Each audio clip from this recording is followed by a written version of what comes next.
We're getting ready to roll. Hey everybody, it's Blast Setter Stash It, the Father's Day edition, if we want to call it that. We are out without one father tonight, without one grandpa, but I guess we can go to roll with the three of us. Drew told me to wait on him by going to his movie quote, but I'm going to go ahead and go to him anyhow. Do you have a quote? Yeah, and my quote is, "Why the fuck did you go to me first?" And it's a movie from 2018. It's a YouTube exclusive. It is. Do you have to have YouTube Red? No. It's a low rent YouTube show. No movie quote. Okay, we'll go to Pooch on that. If you gave me 5 minutes, maybe I could come up with something. We'll go to Paul, and then we'll go to me, and then we'll go back to you and see what you got. No, I won't have anything. Mine's from 1987, and it's, well, now let me put it this way. If all the corpses buried around here were to stand up all at once, we'd have one hell of a population problem. Oh, God, you recognize that. What year was it from? 87. Is it Ghostbusters? Nope. No, Ghostbusters came out in 84, didn't they? Right around then, yeah. God. Ghostbusters 7.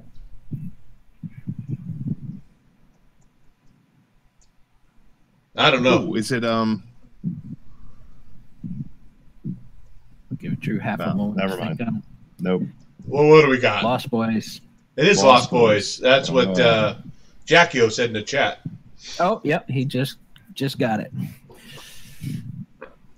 Mine is not a comic book movie. It's from 1977. When I get home, I'm going to punch your mama right in the mouth.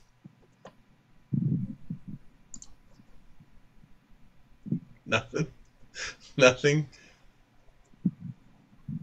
No, that's problematic though. You can't be punching mamas in the mouth. No, I know, but this would not pass the Me Too test. No, I'm not saying it would. This was during the time. This was a quote in the movie. I'm not saying that I'm the one that generated this quote, but we'll give a chat another minute here before Casino. No, just because I was watching Casino today doesn't mean it was Casino. Mighty LJ chimed in. LJ knows all your woman-beating movies you love. Yeah, she does. Yeah, I've been on a gangster kick lately. It is Smoking the Bandit Part 1. Ah, fantastic. Yeah, it is. I thought it was right. Do you have a quote, Drew? Do you have something? No, I don't. Okay. I don't, but because Grandpa's not here, let's take a look at the chat. Okay, go ahead and do that. Do that, please. People hanging out here. Jason Smith, Jock-Yo have been here for the long haul so far. Gomez Comic Collector is here. He says, "Happy Father's Day, fellas." Thank you very much. We got reviews from the Batcave is hanging out as well. Jason Smith, happy Grandfather's Day. We know that you're a happy grandfather, and we're very proud of you. Also, Comic Boys is in the chat, as well as the Mighty LJ. So I got a couple people watching, and we're hanging out having a good time. Cool. Since you didn't have a quote, why don't you give us your first book? First book, let's talk about Man of Steel #3. Now, I'm going to say some things about this book that you're probably not going to expect. Hey, earmuffs. This was way better than the last two issues. The first issue had great art and went really nowhere. The second issue had spotty art that was all over the place and went nowhere. This one gives us a little bit of what led up to the Action 1000 appearance of Bendis' Man of Steel. Rogol Czar, which is still stupid. He breaks into the Fortress of Solitude. He destroys everything, and he takes the bottled city of Kandor as a piece of bait for Superman. Superman and Supergirl then track him down, and they're getting ready to fight him as the book ends. He does get a little flirty with the fire chief again. Not a big fan of that. But Batman shows up and Batman's actually pretty cool when Bendis writes him. I dug it, but this story is still just really not going anywhere. And the whole John and Lois thing, giving us little bits and pieces along the way, it's going to end up being something lame, and I'm not happy with the changes still. And don't think that I'm not blasting this book. I am. There was just less to blast this time around. And maybe I'm just getting used to this being terrible. The being the status quo? Not as bad as it was in the first 2 issues, but still not digging this at all. Nope. Okay. I've been a fairly consistent fan with it. It's been okay. I don't think it's been like the great, almighty book, but it does have its moments that I do like. I do like the Batman showing up when also just trying to flash on it. The fire chief does. And it's like, oh, shit, there's Batman. I do like that kind of interaction because he's there kind of help trying to figure out who this arsonist is. When Superman leaves, and then he finds out his, of course,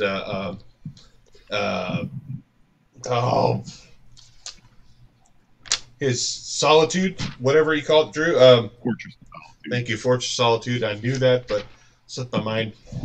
He knew something happened there, and he went and checked it out. And he ended up fighting Ragu at the end of it, right? So that's where we're going to now, is that big battle. And hopefully something's really good things are going to happen from this, because I said it's been good, but it hasn't been great.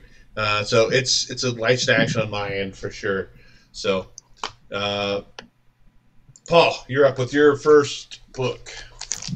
All right. Well, let's do the one that I think has the most room for disagreement here. Let's do Thor #1, and I'm gonna start. SS is gonna love it. Fuck Marvel, just fuck you hard. The art in this was the usual low-rent community college Marvel bullshit lately, and the story was even worse. Thor is not meant to be a fucking sitcom. You could almost hear the fucking laugh track in the background, and as he's saying stupid shit. And it just, every page got worse and worse, and the book was fucking horrific. And with that, I segue to Drew. This is my pick of the week. What about the backup story?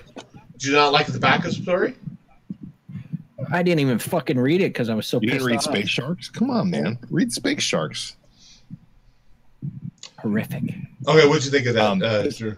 This is Jason Aaron doing what he does best. The art in this book, this is the prettiest book that came out this week, hands down. Del Mundo's art style is, hey, it's not for everybody, and I get that, but it's mythic, it's epic, and it's fantastical, and it works perfectly on Thor. I think that Drew, give me Coipel back. Coipel did amazing art on Thor. I like this stuff. I think it's fantastic, and the colors are all vibrant. It's different, and it reads really well. I think that you put Juggernaut in there as a foil for Thor. He has to break a million hammers on the Juggernaut in order to defeat him. That's pretty cool. He hasn't found a hammer that works yet. They can't put Mjolnir back together. This is leading somewhere. The stuff with Loki and Lady Freya is spinning directly out of everything that he's done so far on this title since God of Thunder. And I'm really loving it. I am on board for more of this. Definitely. Or I disagree with the art. I did not like the art. The story was okay. I dug the story quite a bit. There were some pretty cool scenes. I do love the.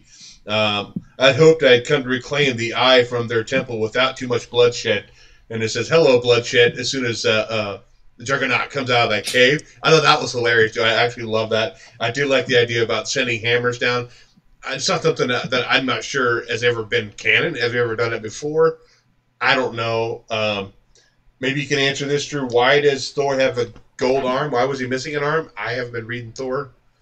Yeah, Thor had his arm cut off before Secret Wars. So. Oh, did he really? Yeah. See, I didn't know that. I thought the book was pretty good. I do like the fight with Juggernaut. Overall, the story I thought was pretty well. The backup story was pretty good too, where it's an old man Thor essentially, and oh God, why am I horrible with names? God dang it! What's her name? The female Thor ends up dying, and he's with his Foster. Thank you. God, I really need to make some notes. I'm getting old, getting Alzheimer's. So she ends up dying. She wants to touch his hammer. That was cool too. Yeah, she wanted to touch his hammer. She Hey, wouldn't. let me touch the hammer. Unlike other people. The art was better on the second story, I thought, and it does have a pretty cool last page. I thought that was pretty badass. So this is a stash for me. I'm not sure if I would pay cover price for number 2, but I definitely would be looking for it in the long boxes and back issues for sure. Let's go into a book that I only read this week. Drew was told not to read it, but I did. I was. I thought Trigger warning. Trigger warning. Trigger warning. If you're into mutilated pets, pets being murdered. This is Weatherman #1 by Image. This was I actually love this book. So the whole story is Earth got destroyed. They're living on Mars, and there's this weatherman. He's just a total cut up. He gets on. He's always running late. He gets on screen, and he's just like, let me find something here. What stuff he's saying. We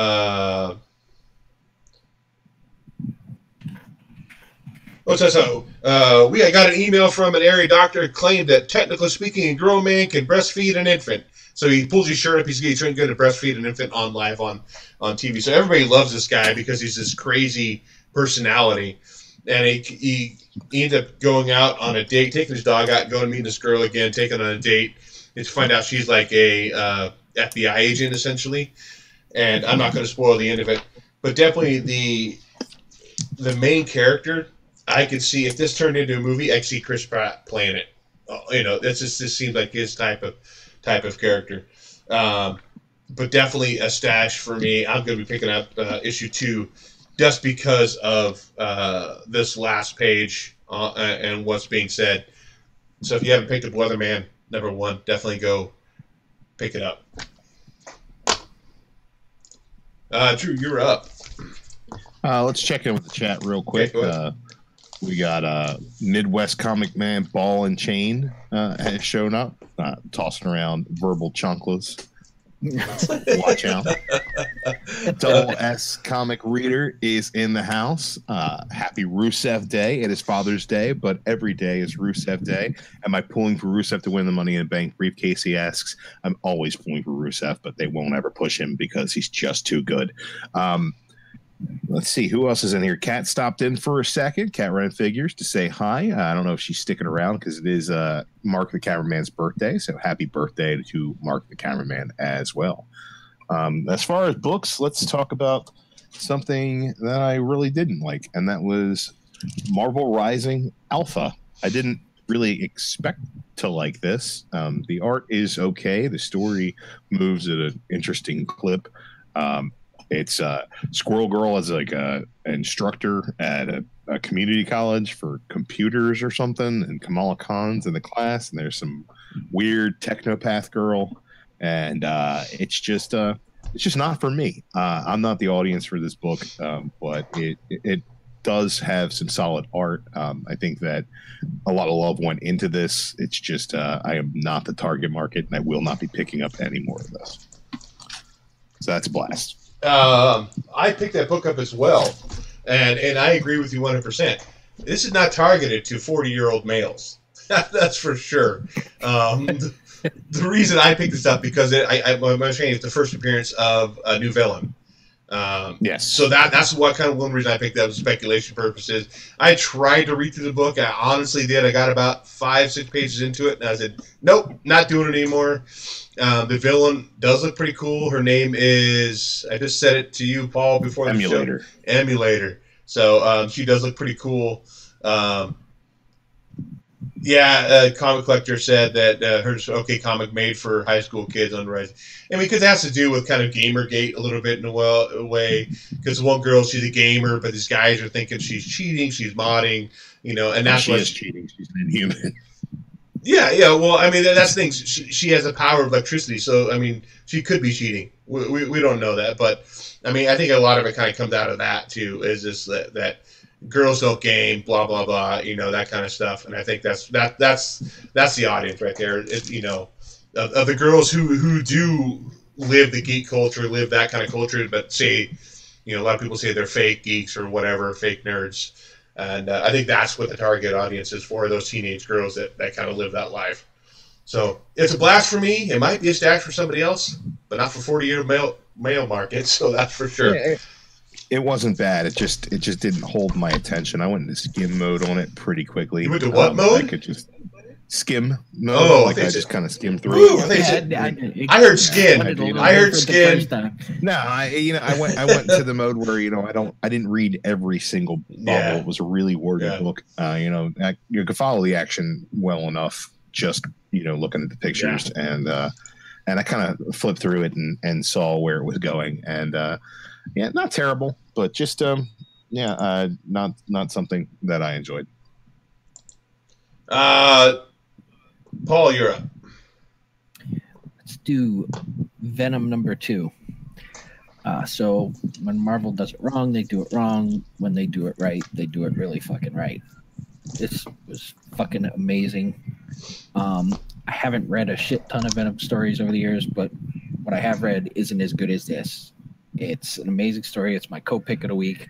Has just a very epic feel to it, and I think we're getting more backstory on the Venoms and the symbiotes creation and everything than we've ever gotten before. I'm really looking forward to #3. I read this as well. I didn't think I had it in my pull list. All of a sudden, I guess it did. It was a good book. I definitely enjoyed it. I'm not the biggest Venom fan either.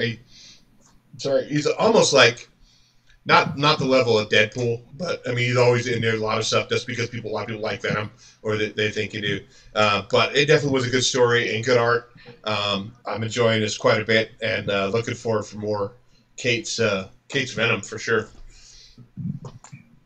Am I up again already? Yep. Oh shit burgers. Well, let's go ahead and get this one out of the way. We're gonna have a special guest in here for this one now. Okay, you gotta get in here.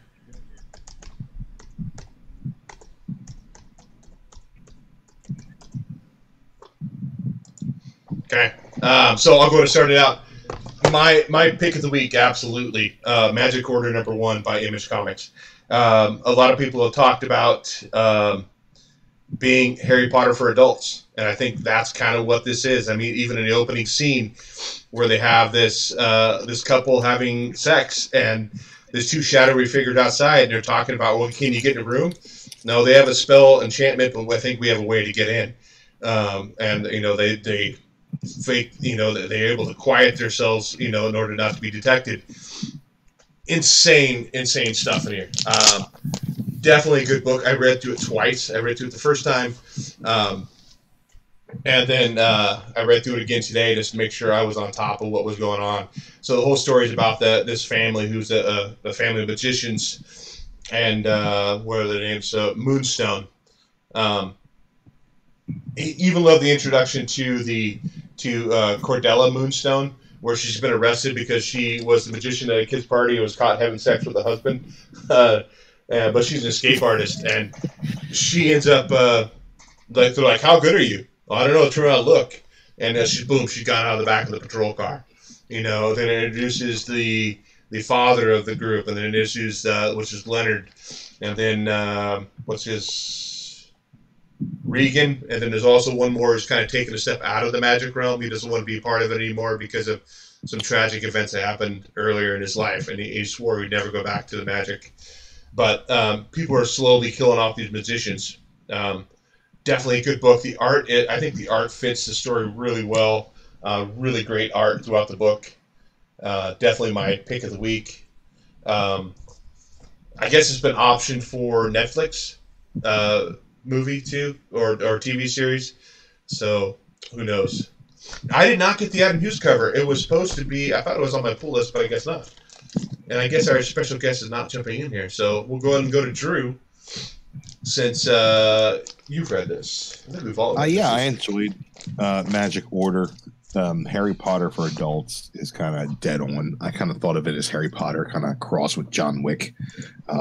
There's kind of a secret society that is dealing with bigger things behind the scenes. I kind of got the idea that this is going to be giving you more as it goes along. It's not my pick of the week for a number of reasons, though. I think the Oliver Copel art is all right. It's not my preferred style. It's solid enough for what it is. I liked the story and where it's going. I like these characters. I think that a lot of the transitions in this book from scene to scene are very rough and kind of abruptly. In a way that I found to be kind of distracting, kind of like, hey, did I miss a page? Oh, no, they just kind of stopped what they were doing and started doing something else. I did that 3 times when I read through this book where I was like, wait, did I miss a page? Or they just kind of cut scenes off in a weird, awkward way. I'm going to keep picking this up, though. I think that's intriguing enough to hold my interest. And it's Mark Miller, so it's probably going to be 6 issues, and probably that's probably going to be it. So I'm definitely going to keep picking this up and see where it goes. But it's not without its issues. I'll just say that.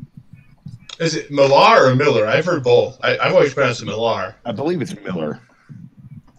I believe it's pronounced Miller. I've heard both as well. So, what about you, Paul? What do you think of Magic Order? It was my co-pick of the week. For me, it hit the mark on every level.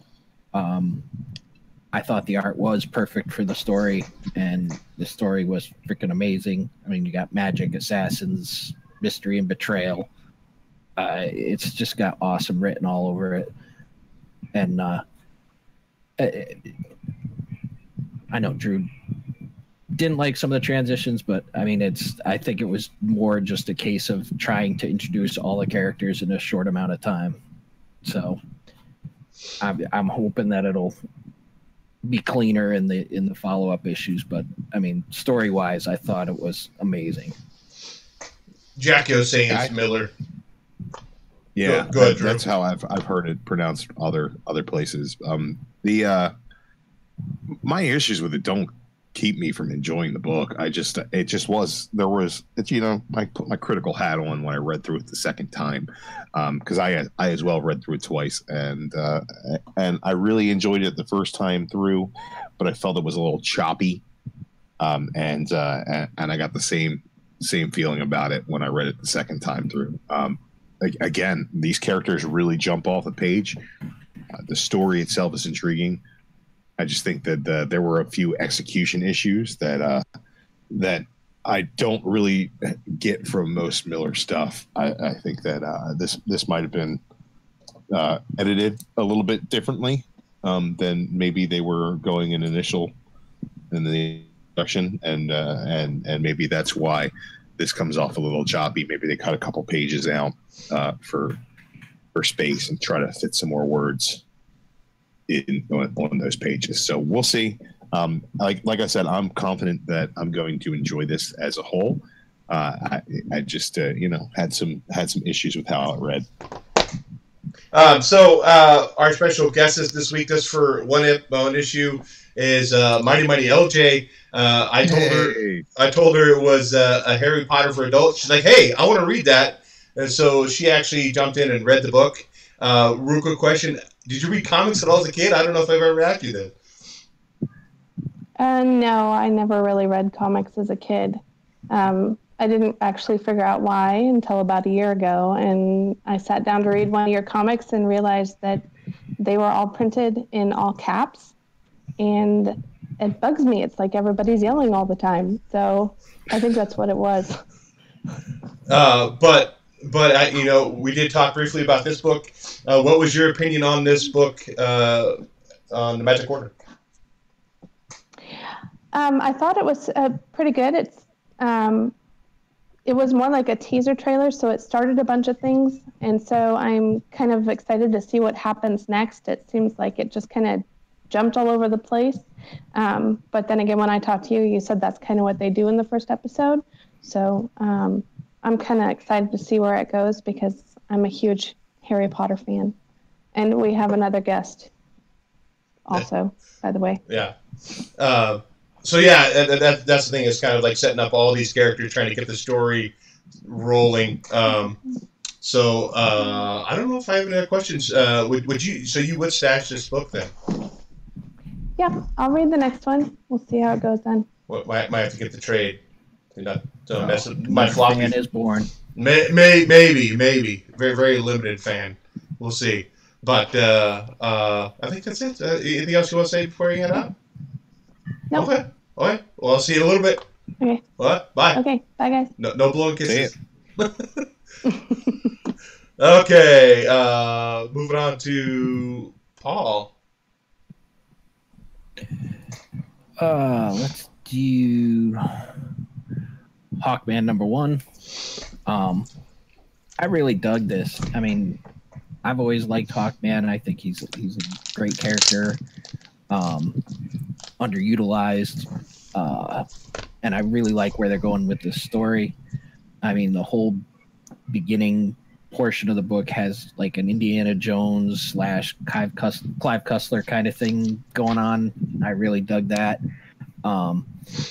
They're getting heavy into the archaeology side of things and really going into the origin of Hawkman and everything, which is awesome. So and world-changing events coming up. So I'm going to keep picking this up.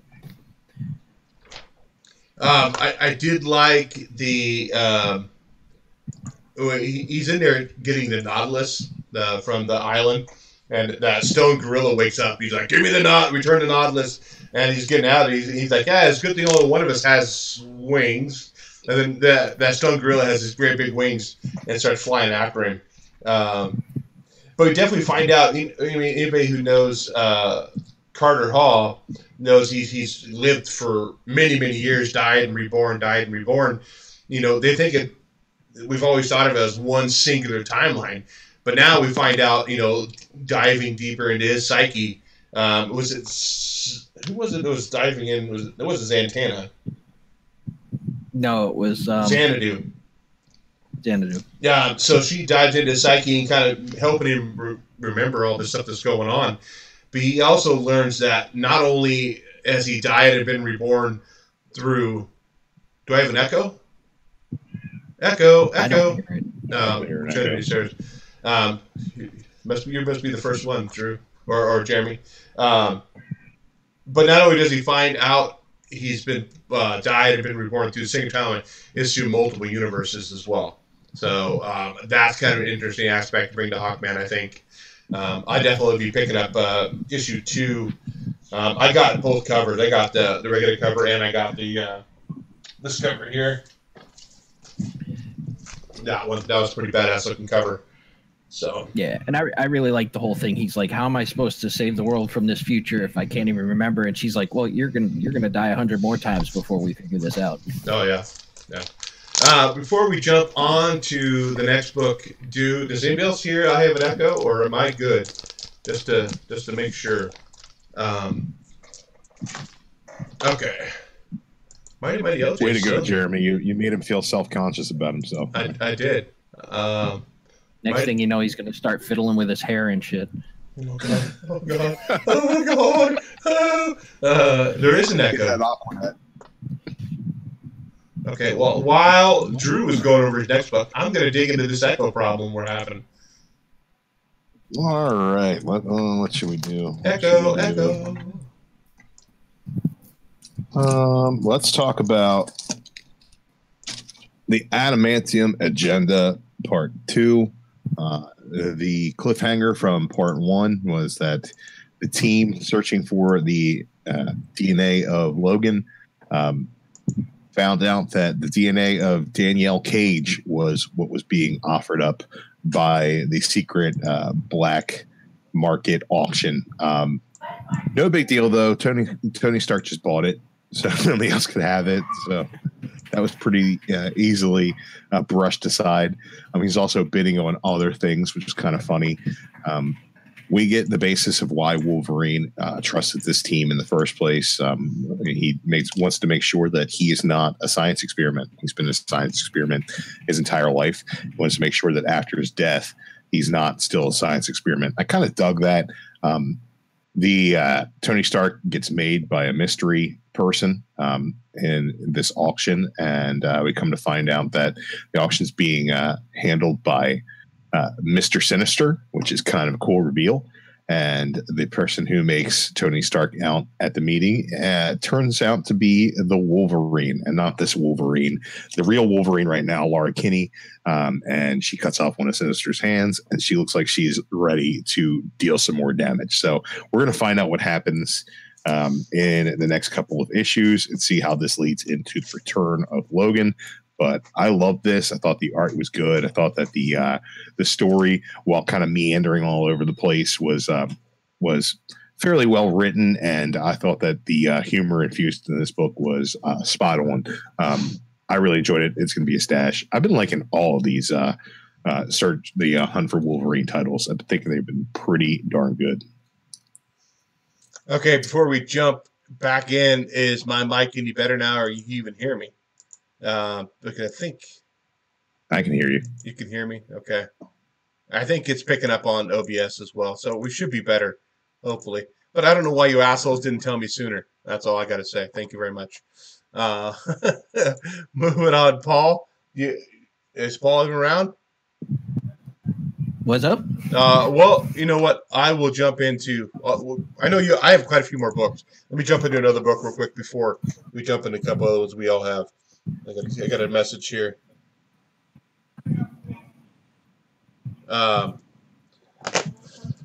So let's go. I gotta open it up to even take a look and remember what was going on. I'm the one who truly cares about you. Thank you, Trinity. I really appreciate that. Walk Through Hell. It's true. Number 2, Garth Ennis. So the two agents had to go to the warehouse. They kept hearing this muffled like gunshot, and they don't know what's going on. But the casing, they're hearing these casings hit the floor, and that's really loud. And so what they end up doing is they end up walking over and finding one of their fellow agents shooting himself in the head repeatedly. Half his head's gone, but he keeps shooting himself in his head, but he's still alive. So they're trying to figure out what's going on. It kind of confused me. I'm not sure if it's going back in time, if it's bouncing back and forth. But he just keeps killing himself, keeps shooting himself in the head, but he's still not dying. But it definitely, it's an intriguing book. And at the very end, they see it's him. It was him. Who? What do you mean? They still don't show who's inside this warehouse. But definitely intriguing book nonetheless. Walk Through Hell number 2, definitely a stash for me, and I'll be picking up 3. I think there's only 5 or 6 issues for this too. So stash that X-Files book. Now I'll go back to Paul. Your next book. But before my next book, Trinity has a question for Drew. He says, I don't read much Marvel, but you indicated that Wolverine on that book wasn't the real Wolverine. Who is it then? Not Logan. They're searching for Logan, but ever since Logan's been dead, post Secret Wars, we got an all new, all different Marvel. We've had all new Wolverine, which is X-23. Laura Kinney. She's been fantastic as Wolverine. Her book has not disappointed over the past couple of years, and they're going back to calling her X-23 soon, and I'm kind of against that. But she is the Wolverine at the moment, so if anybody says Wolverine right now, they're probably talking about her and not Logan, since Technically, he's still dead. See, when I hear Wolverine, I think of Logan. I don't think of X-23. You need to read that book because it's good and it'll change your mind. Well, go ahead there, Paul. What's your next book? Because she's got Honey Badger, and Honey Badger don't take no shit. No. That's right. Last book I read this week is Oblivion Song #4, and this story is still rolling along in a sea of awesomeness. It gets better and better every issue. The art is slowly starting to grow on me, so Drew won't be all pissed off when I say it sucked like I did on the first issue. And the ending was the payoff we've been waiting for the first 4 issues. That gets you ready for the. I think issue 5 is going to be a big issue, so definitely going to keep picking this up. It's just been really good from the start, and good Kirkman stuff. The art is still for me, but I remember the last issue I was kind of like on the verge of dropping it. This issue kind of changed that for me. Just at the end of the book, the one doctor is having some PTSD issues, waking up with night terrors, I guess, and but definitely the end of this book caught me on that hook again. Definitely digging it. I'll be picking up issue 5. So I think it's, no spoilers. Everybody dies. Everybody dies. Yep, they all die. But definitely a stash for me, and I'm going to pick up issue 5. I'll keep it rolling if it keeps grabbing me like that. What about you, Drew? This is the best Image series to come out in quite some time. I'm in love with this story. I think the art is perfect for it. I love Kirkman and the way he writes characters. I've read the entire first arc so far. I did pick up one of those no forbidden issues, the advanced trade that went out. So I've read the entire first arc, and I can tell you that it just keeps getting better. I cannot wait to read issue number 7. So that's where I'm at on that. Who has a huge echo? Huge echo. I don't know who they're talking about. They just want to see my anxiety rise up. They want to see me freak out and try to hit buttons and fix shit. And I'm not going to let them do it tonight. I'm not going. It's not going to happen. I certainly want to see that. Hashtag not going to happen. Okay. So you had no more books this week, Paul? No, that's been a crazy week. So okay, I'll go over a couple real quick. I don't think you read either one of these, Drew. The other 2 you did read for sure. The Stellar #1. I don't remember a whole lot about it. So it's definitely, and I remember not liking it really. I did dig the cover. It kind of reminds me of like a heavy metal kind of cover. That is pretty sweet. See, you want to do that to get my response there, Jeremy. You're no. I'm gonna time him out. Is that okay? Is it okay if I time him out? Don't time out, Trinity. Shit. So it's basically about this girl named Stellar, this woman named Stellar. She captures this Jar Jar Binks looking dude because he has a bounty on his head. She goes to trade him in, and she finds out she can't do it. So she takes him elsewhere, and I just did not really get me. The art's okay, but the story's nothing new. She's trying to figure out. She's a little bit of a memory loss, trying to figure out what's going on. Definitely no. It's a blast for me. And then the other one is from Scout Comics. It's Zenobra. Definitely kind of reminded me of. I looked it up here. Name of that movie with Christian Bale and Reign of Fire. Reign of Fire, because it is that a future. Movie's awesome. So the dragons are alive. It's basically about the humans trying to survive, and there are little groups of them. Some bad guys, some good guys, but there are dragons in here. Reign of Fire, essentially, but it just did not get me for it. So it just a blast for me too. Cool, badass cover. That's that cover B. I love that. But other than that, I didn't care for it too much.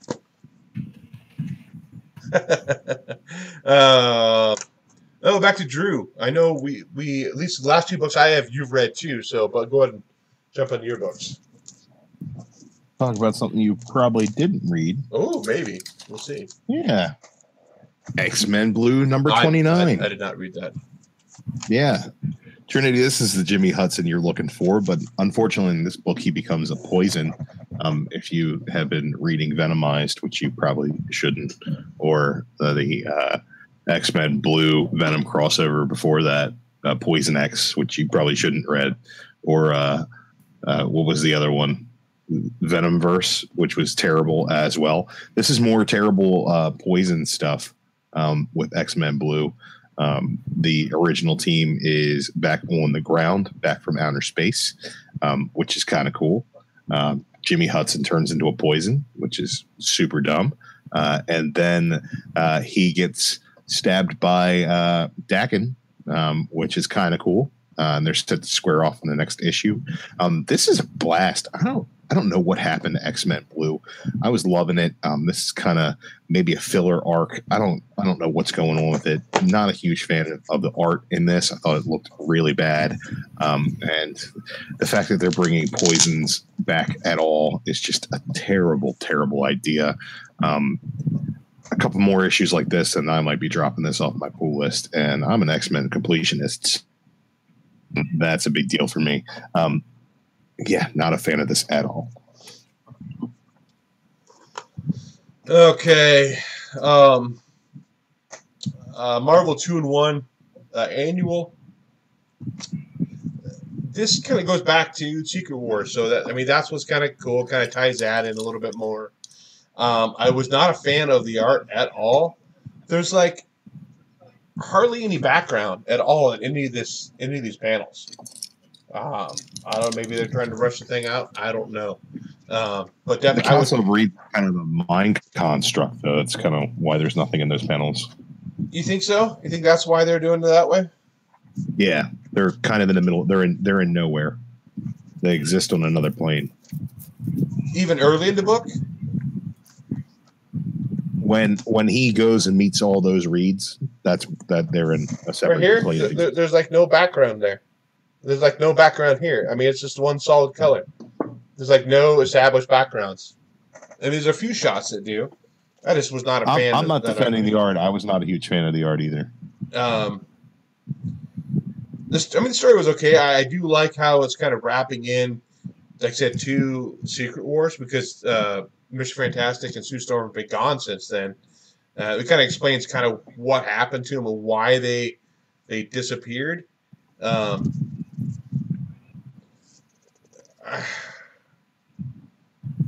I think maybe if you read all the Secret Wars and you're reading 2-in-1, I definitely would say pick it up to kind of get an idea of what happened, to give you a better idea with Fantastic Four coming out in August. So just kind of a filler on that information. It's a stash for me for that reason. That's it. Other than that, I didn't care for it very much. Drew, what about you? Paul, did you read this one?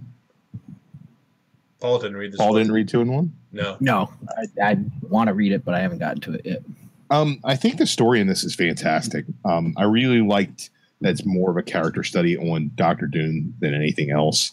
More pretty much sets up the fact that he will be Breaking Bad again at some point. This might be that point because no spoilers, but he does some pretty horrific things in the on the way to doing a good thing in the end. The art for me was a hard miss. I like Declan Shalvey. I like his art for the most part. I just feel like this book looks rushed. It looks like there wasn't a lot of thought put into it. You're right. Some of the action sequences are sparse as far as backgrounds. Yeah, I can't deny that. Not all of them, but I think that those he does kind of have a minimalist style, kind of a cartoony minimalist style, and I don't think it really works here. There are some really good-looking panels and some things that I think look really nice in this book, but the majority of it looks kind of rushed, and I didn't like that. But the fact that it kind of hints that Doom is beyond, they call it rehabilitation. There's always going to be something inside of him that makes him Doom. And I dig it. I thought that this was really great. I thought that him working side by side with Ben Grimm was kind of a cool team up. The Human Torch isn't in this book, except for, when at the end they show him walking away. But I loved it. I thought that Secret Wars was Hickman's Secret Wars. I really love that stuff. And I think that them working with that story and moving things forward is the right thing to do. I love Zdarsky's writing on this title, and the annual is absolutely no different. This is a stash all day. I actually got two more books. I don't think you read this one either. Titan Special #1. So at the beginning of this story, Nightwing is chasing this girl. She's 18 years old through the subway. She has a power. She has antimatter power, essentially, that she's gained from the break in the source wall. He's trying to save her. He's trying to stop her, to help her out. But unfortunately, she falls out or jumps out of the subway and into another oncoming subway train, gets killed. And so he's really having problems with trying to help the people out, and he thinks he needs to create another team. So that's what he ends up doing. He goes to the Justice League. He's saying, basically, I'm not asking you for permission. I'm doing this. I'm just trying to give you the courtesy of letting you know I'm building a team. Because I quit reading Titans, so I don't know what kind of happened at the end of, or if that's still going. But he ends up recruiting Raven, Beast Boy, because he's having some difficulty keeping his original form.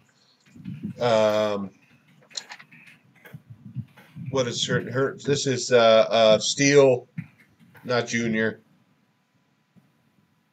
It's like Miss Steel, I guess. And then as well as Wonder Woman, not Wonder Woman, Wonder Girl, I think. They formed this team essentially to help these people who have gained powers from the source hole and the source wall. So I thought it was a good book, kind of a lead in on what's going on.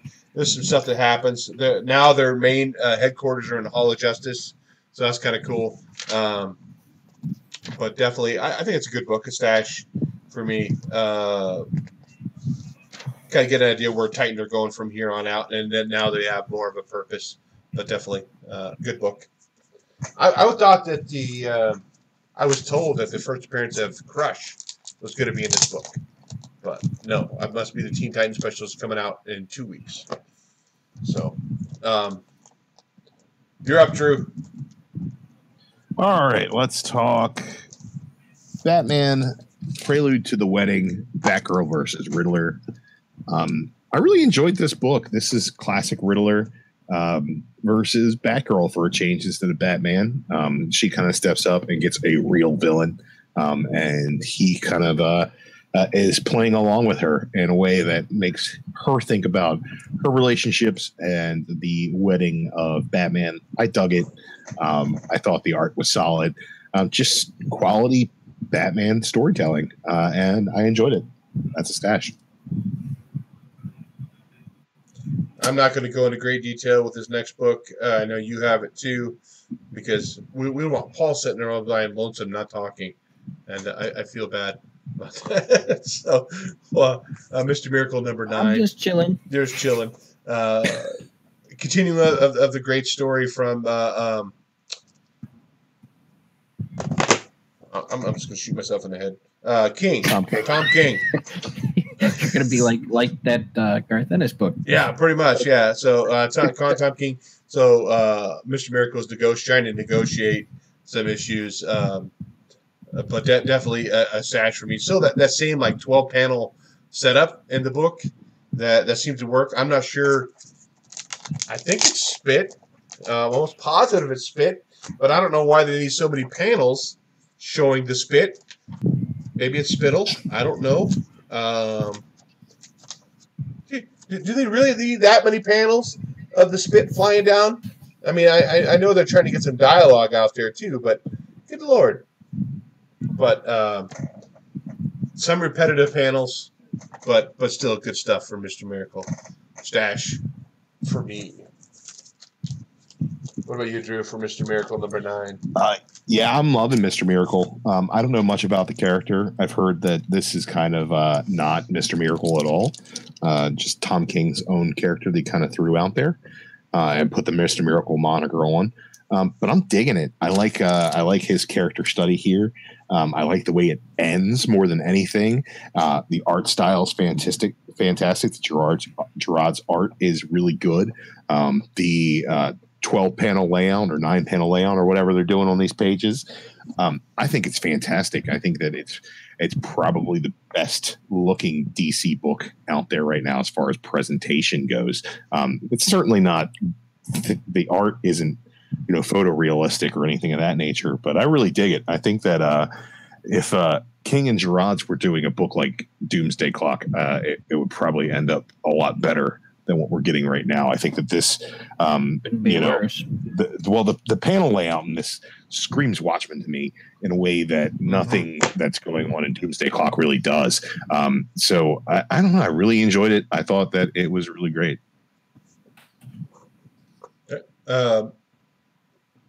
That's all the books I have this week. You have more this week, Drew? Yeah, I got a couple more hanging around here. Picked up all 3 covers for I Hate Fairyland. It's kind of a hodgepodge cover. The Fuck Fairyland variant. And the main cover here.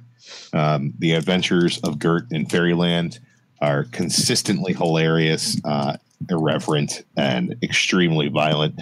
Scotty Young's cutesy style mixed with the violent art is really great. I enjoy it. If you're not reading it, you should be. I've also picked up Old Man Logan, number 41. The art in this book is subpar, to say the least, but you get Kraven the Hunter, which is great. And Kraven has captured Old Man Logan and said that, he's going to put him out of his misery because being old and dying is tarnishing his legacy. So in order to put him out of his misery, he's going to hunt him. And he takes him to the Savage Land and drops him out of a plane. And we get Kraven versus Old Man Logan. Story's great. I wish the art was better. This book is butt ugly in my opinion, but Brisson does a great job on the story. And one last book that I did read was Batman Detective Comics 982. This is a filler issue for sure. One shot, pretty much, self-contained story. Great look into the psyche of Batman. Well, he pretty much takes on the cult of Blackfire to save a small child. Solid Batman storytelling. Really enjoyed it, and I'm going to keep on picking up Detective Comics. I think that this is probably the best that Detective Comics has been since Rebirth. I don't really like the whole Batman team thing, and this is back to strictly Batman stuff. So hopefully that's where it goes in the future. But I really dug this filler issue. And not to mention, it has Batman swinging a fucking axe on the cover. It really does. It really does. I mean, that's like, if there's ever a cover that makes you want to buy it, it's Batman swinging a fucking axe at someone. So yeah, that's going to go ahead and wrap up our comic book. And since we don't have Mike tonight to do, shut your Funko mouth.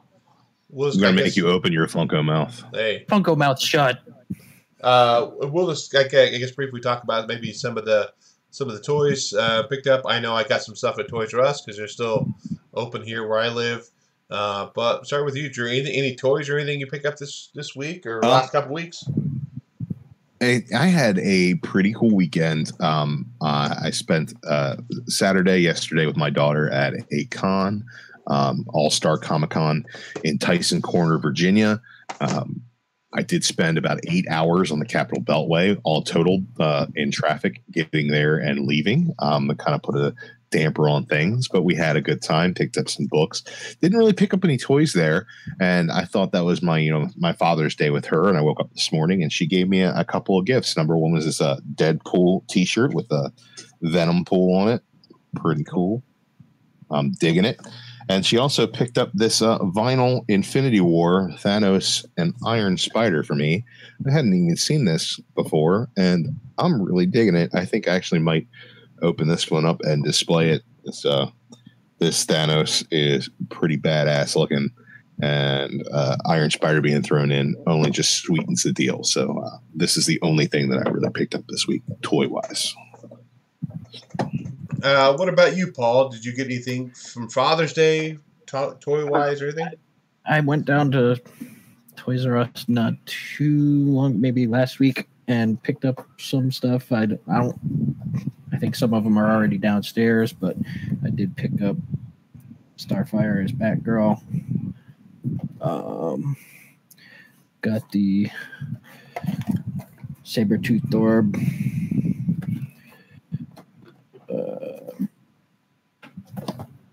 Cyclops Orb. And we got the Ultron versus Sigma Gamerverse 2-pack. I think I picked up a couple other the Teen Titan Go ones, but I don't know whether they ended up downstairs or the kids wandered off with them. That's pretty much what I got. Oh, she's saying you mean I picked them up. That's what Mrs. Midwest. No, here comes the chancla. You're gonna get it now. So I picked up a couple things from Toys R Us. Not a whole lot. I mean, I didn't have a whole lot of money to spend. I do have some of these other ones. This is made by Funko too. This is their Legacy collection. The Game of Thrones. This is Robb Stark. I'm hearing some echo now. Huh. I also have this is the whistle of the chancla flying through. Is that what it is? This is volume 2, I think. Series 2, yeah. So I have 3 of them from Series 1. I have the Hound, I have Tyrion, and I have Jon Snow. That was pretty cool. I also picked up this, but I opened it. This is the Dark Knight Rises Batman in his armored batsuit. I thought that was pretty cool. And I might be hearing echo from somebody else. I'm not sure. And I got some stuff from my kids today too. These what are they? Nano metal figs. Some Guardians of the Galaxy ones. Avengers Infinity War. The lights are off them. One of my kids got me this Avengers Infinity War Hulk. I haven't taken him out of the box yet.